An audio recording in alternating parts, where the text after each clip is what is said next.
Oi, pessoal. Vamos iniciar a correção das atividades de hoje, dia 31 de agosto de 2020.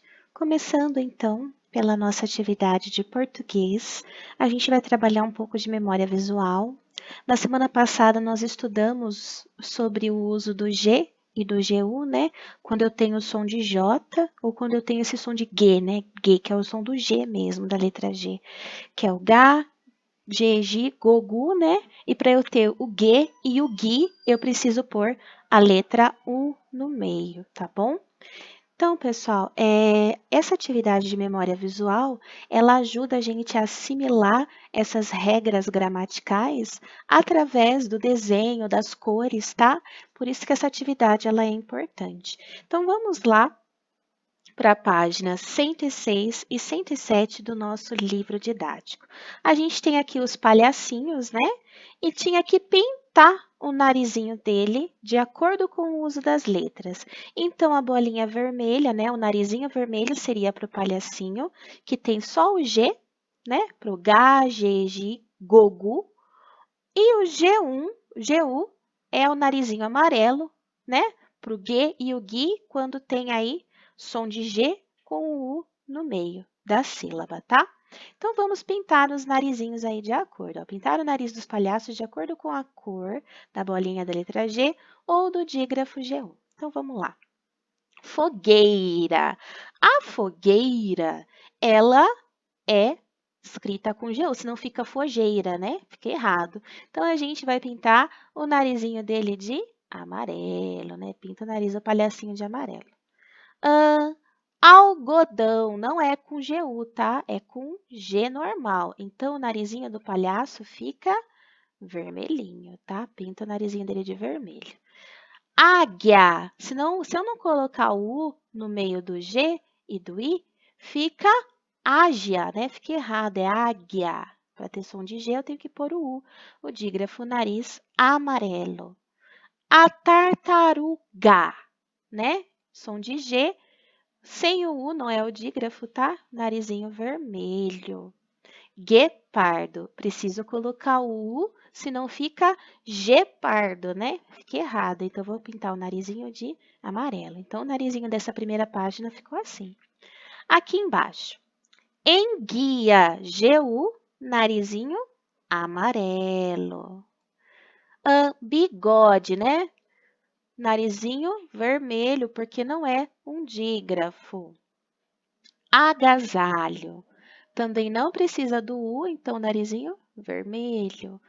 Briguento, né? Se eu não colocar o Uzinho para formar o dígrafo GU, fica brigento. E não, essa palavra não existe, né? Então, tem que pôr o GU, narizinho amarelo. Ping-pong. Se eu não colocar a letra U, fica pinge-ponge. Não fica errado, tá? Então, o narizinho eu vou pintar de amarelo. Guitarra. Se eu não colocar o U do dígrafo, fica guitarra, fica errado, tá? Para eu ter o som de G, eu tenho que colocar a letra U aí para ficar guitarra. Então, o narizinho amarelo. E aqui, agudo. Não preciso do U, não é dígrafo, tá? Uso só o G, narizinho vermelho. Então, ficava assim os meus palhacinhos. Vocês tinham que completar as palavrinhas, tá? De acordo aí com o uso da regra gramatical, tá?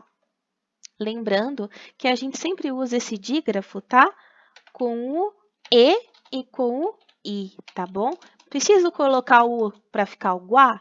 Se eu colocar o U para ficar o guá, não é dígrafo, porque eu sinto a letra U. Só o G com o A já fica Gá. Se eu colocar o U no meio do G e do A, fica guá, tá? Fica o som diferente, eu cito a letra U. Já no caso do G e do Gui, não, tá? Aí eu preciso da letra U para ter o som de G, tá bom? Então, ficava assim os meus palhacinhos. Agora a gente vai então para a atividade de matemática, que era bem tranquila, trabalhar mais um pouco de localização. Semana passada a gente trabalhou aquele mapinha lá, né, na farmácia, do bar, da escola, né, do hospital, e a gente ia fazer mais uma atividade em cima daquele mapinha. Então, vamos lá, página 40. Então, aqui na página 39, a gente tem esse mapinha. E vocês iam usar ele de novo para fazer a atividade da página 40. Então, vamos lá. Aqui na página 40, ó, com base na representação das proximidades da escola de Pedro, analise a situação a seguir e responda as questões. Pedro quer ir à padaria. Como ele pode chegar lá saindo da escola? Então, aqui eu tenho a escola, né? Vou até colocar um quadradinho aqui. Ele quer chegar aqui na padaria, né? Pertinho. Aí tem duas dicas. O Carlos deu a sugestão dele e o Júlio deu outra sugestão, dois caminhos diferentes. Então, vamos ver a sugestão do Carlos. Ó. Carlos sugere que ele ande 4 quarteirões, passando pelo hospital, virando à esquerda, passando pelo bar, virando novamente à esquerda e virando à direita, passando pela farmácia, encontrará a padaria. Então, o Carlos quer que ele desce primeiro aqui no hospital, passa pelo bar, né, anda lá os quarteirões, depois vira aqui, passa pela farmácia e só então ele encontra a padaria. Então, é um caminho meio comprido, né? Dá essa volta toda para chegar aqui na padaria. E a sugestão do Júlio? Júlio fala que é melhor seguir a própria rua da escola, passando pela igreja, virando à esquerda e depois ir até a padaria. Então, o Júlio fala para ele andar aqui na rua da escola, vira na rua da igreja aqui e chega na padaria, né? É um caminho aí mais rápido, com certeza. Então, aqui, ó, você acha que as instruções são claras e ajudam a realizar as tarefas? Sim, elas são claras, tá, gente? Dá para a gente se localizar no mapa, porque tanto o Carlos quanto o Júlio, eles usaram pontos de referência, tá? Eles citaram a igreja, o hospital, a padaria. Então, através da fala deles, a pessoa que for andar usando essas instruções, ela consegue chegar na padaria por causa dos pontos de referência, tá? Então, elas são claras, sim. Qual o caminho mais curto para chegar à padaria? Seguir as dicas do Carlos ou as de Júlio? As de Júlio, né, gente? Porque o Carlos queria que desse essa volta para chegar na padaria. Já o Júlio deu a sugestão de sair direto da escola, subir e já passar pela igreja e já chegar na padaria, tá? Então, aqui eu coloquei a resposta, ó, o caminho mais curto está na proposta de Júlio, pois é direto, tá? Então, ele já vai direto para o ponto que tem que estar. Já o caminho de Carlos adiciona mais quarteirões ao trajeto. Então, Carlos, acho que ele se enrolou na hora de dar sugestões. Ele conhece o bar, o hospital como ponto de referência, e aí ele deve ter feito esse caminho para chegar na padaria. E na hora de dar a sugestão, ele acabou dando esse caminho mais comprido, tá? Escreva um bilhete para orientar um amigo que está no hospital e quer ir ao banco, mas não sabe o caminho de chegar até ele. Então, aqui a gente tem um hospital, tá? Vou até circular aqui, ó, de azul. A gente tem aqui o hospital, não é? Ele quer chegar no banco. Então, como que você pode dar sugestões? Existem vários caminhos aqui que levam ao banco. Eu coloquei como sugestão o caminho mais curto. Então, ele está aqui no hospital. É só como se eu estivesse saindo do hospital, essa rua para cá está à minha esquerda. Então, vira à esquerda, anda 2 quarteirões, vira à direita e chega ao banco, tá? Então, um caminho bem simples. Poderia cortar o caminho pela escola aqui, né? Na verdade, não é cortar caminho, seria um caminho mais comprido, mas pode. Ah, eu quero passar pelo bar depois subir. Pode. Faz o seu bilhete, a sua sugestão aí.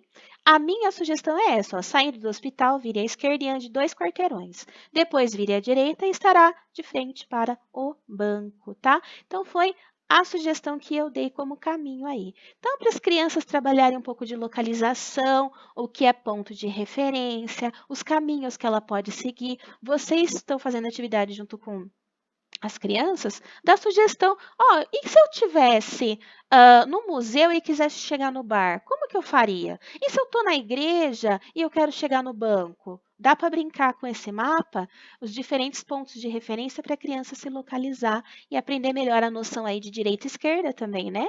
Tem as crianças que são destras, escrevem com a mão direita, e tem as crianças que são canhotas, escrevem com a mão esquerda. Então, ó, qual a mão que você escreve? Ah, escrevo com essa mão aqui, a esquerda, então você é canhoto. Então, a sua esquerda é a mão que você escreve. Ou as crianças que são destras, escrevo com a mão direita, então a mão que você escreve é sua direita. Isso é mais fácil da criança guardar o que é direita e esquerda, tá bom? Então, aí, uma atividade de localização bem gostosinha de fazer. Se a gente for observar, essas foram as aulas de hoje, tá? De localização e de memória visual, eram bem tranquilas. Então, tanto no currículo regular quanto no currículo adaptado, as atividades eram as mesmas, tá? Dava para todo mundo fazer e brincar aí com a localização, tá bom, gente? Então, qualquer dúvida é só mandar para mim. Um beijo, tchau!